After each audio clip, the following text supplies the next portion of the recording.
Hello, good morning student. जैसे कि अभी हमने आपको इससे पहले के वीडियो में आपको हिंदी व्याकरण में विशेषण के बारे में बताया कि विशेषण किसे कहते हैं, विशेषण कितने प्रकार के होते हैं और विशेषणों की पहचान के बारे में बताया। आज बच्चों मैं आपको हिंदी व्याकरण में ही कारक के बारे में बताऊंगी कि कारक किसे कहते हैं और कारक के कौन कौन से चिन्ह होते हैं, जिन चिन्हों के माध्यम से आपको कारक की पहचान होती है।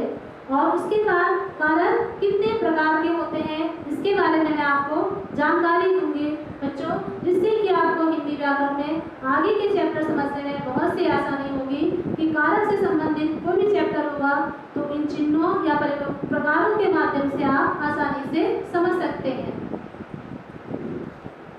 बच्चों हमने आपको बताया कि कारक किसे कहते हैं, इसके बारे में आपको जानकारी होनी चाहिए कि कारक आखिर कारक है क्या, कारक किसे कहते हैं ये समझना होगा।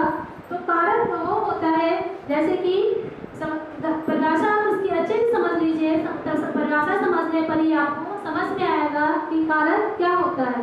तो संज्ञा या सर्वनाम के जिस रूप से उसका क्रिया या वाक्य के अन्य शब्दों से जुड़ने का संबंध प्रकट हो उसे कारक कहते हैं।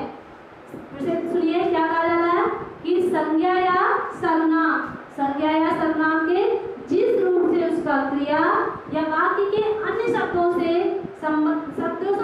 जुड़ने का संबंध प्रकट होता है उसे हम कारक कहते हैं। जैसे कि उदाहरण के तौर पे आप देखिए, इसमें दे रखा है सबसे पहले कि रिक्शा चालक बच्चों उन घर पढ़ने विद्यालय रिक्शे ले जाता है। जैसे कि सेंटेंस दिया है लेकिन ये सेंटेंस आपका अधूरा लग रहा है क्योंकि इनमें कुछ कड़ियां ऐसी हैं जो छूट गई हैं और उनका आपस में संबंध नहीं जुड़ पा रहा है, इसलिए ये वाक्य निरर्थक प्रतीत हो रहा है या गलत लग रहा है कि ये कैसा सेंटेंस है। तो इनको हम इस वाक्य में अन्य शब्दों को जोड़ेंगे, जो शब्द जोड़ेंगे वही शब्द जो होंगे आपके कारक होंगे। जैसे कि हम अगर कोई शब्द जोड़ते हैं तो क्या लिखते हैं, रिक्शा। इसी सेंटेंस को आप समझ लीजिए, रिक्शा चालक बच्चों को, जो वो शब्द है फिर उनके घर से पढ़ने के लिए विद्यालय में रिक्शे से ले जाता है। तो जहाँ पे देखिए क्या है, रिक्शा चालक बच्चों घर विद्यालय रिक्शा, ये सभी संज्ञा शब्दों को जो है आपस में ये जो है संज्ञा शब्दों के संबंध जो है क्रिया से जोड़ना है या जुड़े हुए हैं। तो इनमें शब्द हमने जोड़ा तो क्या जोड़ा, रिक्शा चालक बच्चों को से शब्द हमने यहाँ पे जोड़ा तो को से ये जो है संबंध जुड़ गया। तो इस वाक्य में को से संबंध जुड़ा। फिर उसके बाद है उनके शब्द से जोड़ा। तो कहने का मतलब है कुछ शब्द ऐसे होते हैं जिनसे हमें क्या होता है, संज्ञा या सर्वनाम के जिस रूप से उसका क्रिया या वाक्य के अन्य शब्दों से जुड़ने का संबंध प्रकट होता है, जो शब्दों से संबंध जुड़ने का संबंध प्रकट होता है उसे हम कारक कहते हैं।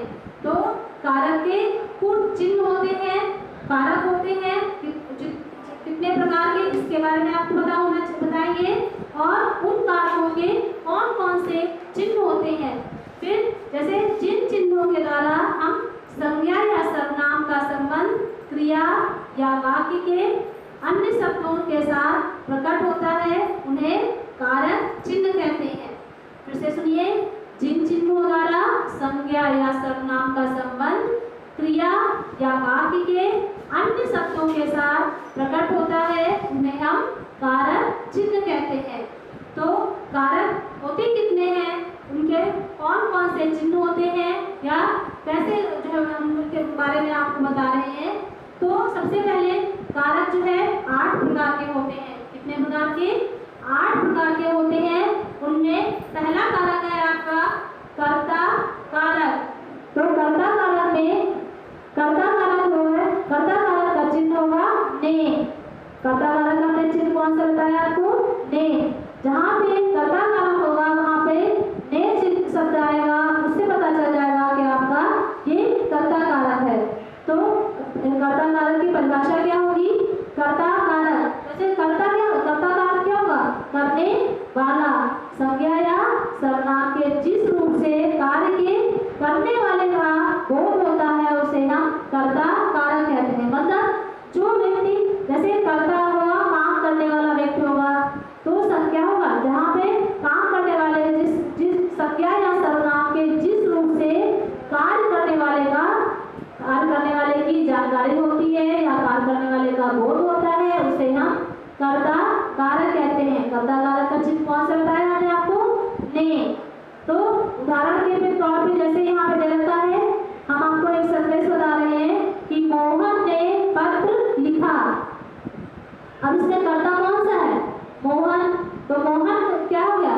और इसमें शब्द आया ने। अभी हमने आपको बताया कि कर्ता कारक का चिन्ह होता है ने। तो जब ने आ रहा है तो ने से हम समझ जाएंगे कि ये कर्ता कारक है। मोहन ने पत्र लिखा। तो ने चिन्ह से हमको या ने शब्द से कर्ता कारक का चिन्ह ने होता है, तो ने शब्द से हम जान जाएंगे कि ये कर्ता कारक है। दूसरा आपका है कर्म कारक। कर्म कारक क्या होगा? कर्ता द्वारा की गई क्रिया का फल जिस पर पड़ता है। मतलब जो कर्ता होता है, जो क्रिया करता है, उसका फल जिस पर पड़ता है उसे हम कर्म कारक कहते हैं। कर्म कारक का चिन्ह क्या होता है? को। कर्म कारक का चिन्ह होता है को। जैसे यहाँ पर दे रखा होता है कि जैसे हम कोई सेंटेंस लिखेंगे तो कोई सेंटेंस लिखेंगे तो उसमें जब को आता है तो को के द्वारा हमें पता चल जाता है कि ये कर्म कारक है। उदाहरण में इसमें जैसे राधा पुस्तक पढ़ती है, ठीक है। उसके बाद आपका आता है करण कारक।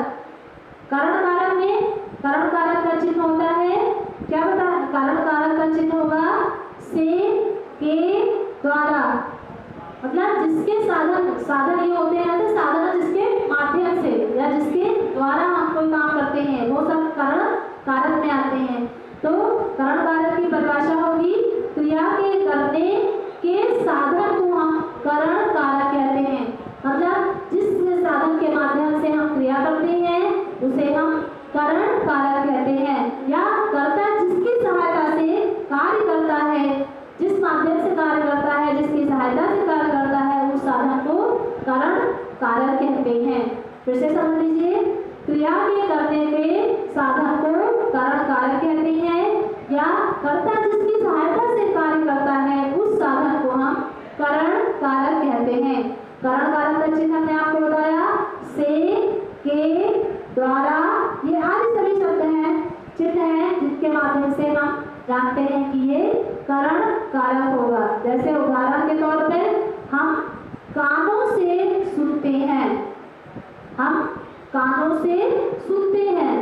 तो यहाँ पे आपका हमने चिन्ह आपको बताया था से, के, द्वारा। तो यहाँ शब्द आपका शब्द आया से। तो से एक तो से हम जान जाएंगे। दूसरा आपका है कि हम कानों से सुनते हैं, मतलब सुनने का साधन जो होगा क्या? कानों से। किसके माध्यम से सुन रहे हैं? कानों से।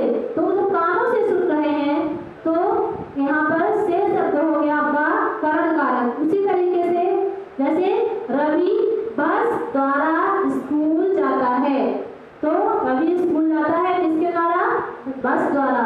तो द्वारा जहाँ पे आ शब्द आ रहा है, बस के माध्यम से जाता है स्कूल, तो बस से साधन जो यहाँ पर बस का प्रयोग किया गया है यहाँ पर।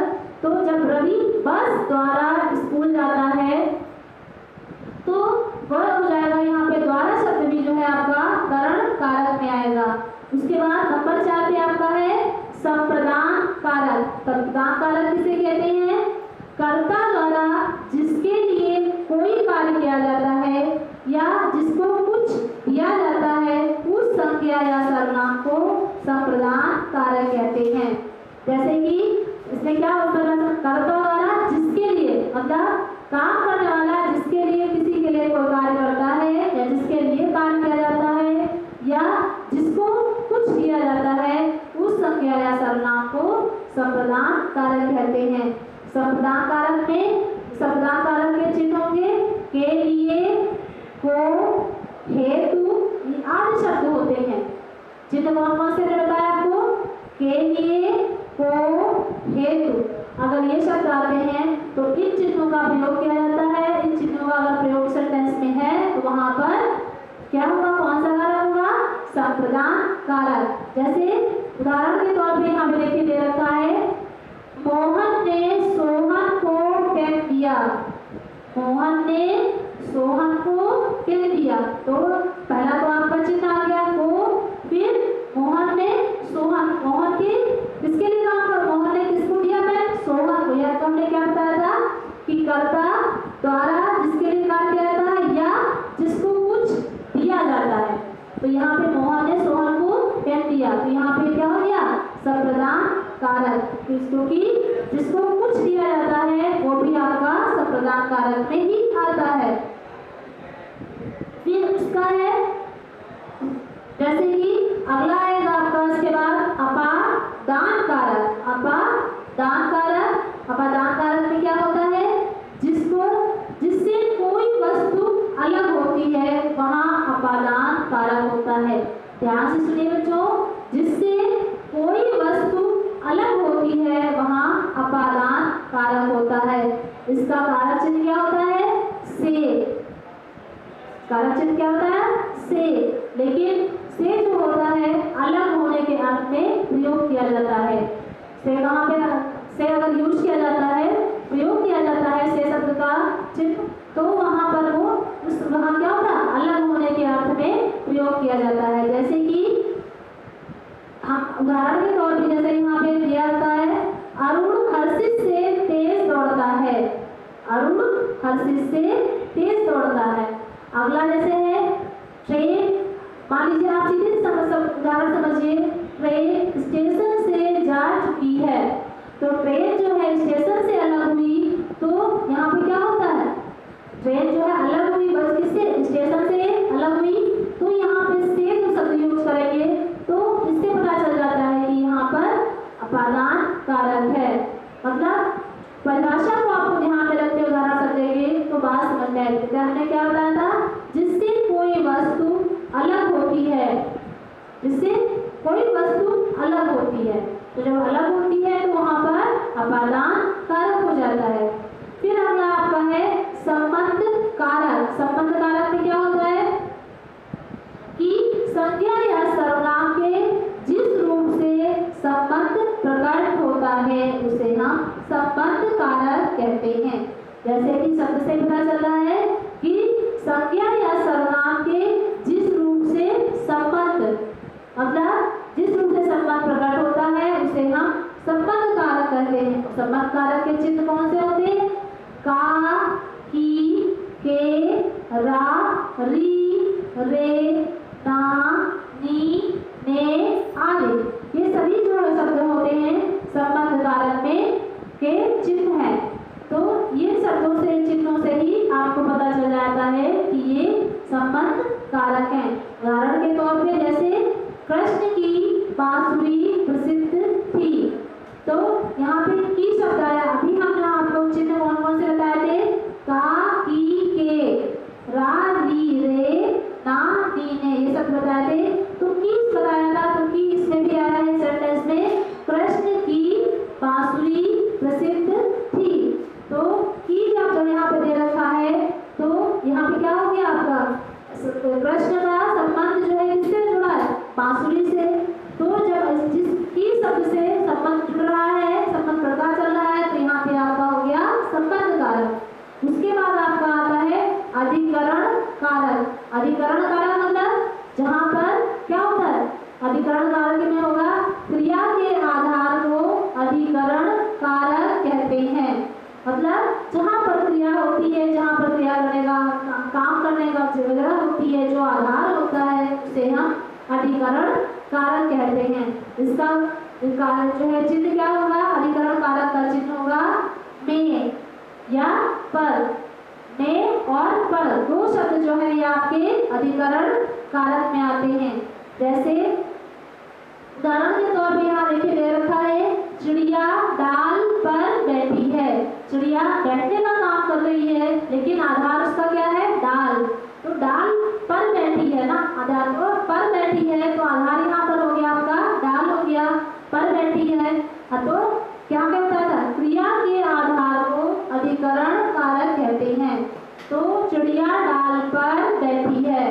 तो यहाँ पर आधार क्या हो गया, पर, डाल पर है ना, तो इसलिए ये अधिकरण कारक हो गया। फिर अगला आपका लास्ट आता है संबोधन कारक। संबोधन जैसे शब्द से ही पता चलता है कि संबोधन या किसी को संबोधित करना या किसी को बुलाना, तो इसमें क्या होगा, संबोधन कारक में संज्ञा के जिस रूप से किसी को बुलाया जाए या संबोधित किया जाए या आकर्षित किया जाए उसे हम संबोधन कारक कहते हैं। फिर से सुनिए, संज्ञा के जिस रूप से किसी को बुलाया जाए या संबोधित किया जाए या आकर्षित किया जाए उसे हम संबोधन कारक कहते हैं। इसके चिन्ह कौन कौन से होंगे, हे, ओ, अरे, अरे, ये सब जैसे होते हैं, तो ये सभी शब्द जो होंगे, ये चिन्ह होंगे आपके इसमें संबोधन कारक हैं। जैसे हम किसी को बुलाते हैं तो क्या कहते हैं, जैसे उदाहरण के तौर पे दे रखा है, अरे मित्र यहाँ आओ, अरे, अरे शब्द दे रखा है, तो अरे जो चिन्ह यहाँ आया है, तो अरे चिन्ह जो है शब्द किसका चिन्ह है, संबोधन कारक का। तो ये हो जाएगा आपका, इसे जो संबोधित किया गया है और अरे शब्द भी आया है, तो पता चल रहा है कि ये आपका संबोधन कारक है। तो बच्चों, हमने आपको बताया अभी कि सब कारक किसे कहते हैं और कारक कितने प्रकार के होते हैं, तब कारकों के कौन कौन से चिन्ह होते हैं, चिन्हों में कौन कौन से शब्द यूज किए जाते हैं, उसके बारे में बताया। तो जैसे जब हमको सेंटेंस सामने आता है और उन चिन्हों के बारे में हमको जानकारी है अगर, तो हम चिन्हों से ही जान जाते हैं या उन शब्द जो शब्द दे रखे हैं उन शब्दों के माध्यम से ही जान जाते हैं कि ये कारक कौन सा आएगा, जिससे कि समझने में आसानी होती। उदाहरण के तौर पर जो हमने आपको समझाया, उदाहरणों में भी हमने आपको चिन्ह बताए, वो शब्द जो आए वो चिन्ह कौन से कारक के कौन से चिन्ह है इसके बारे में बताया, जिससे आपको समझ में आ गया होगा। फिर से आप इसको देखिएगा, पढ़िएगा, अच्छे से समझ में आ जाएगा।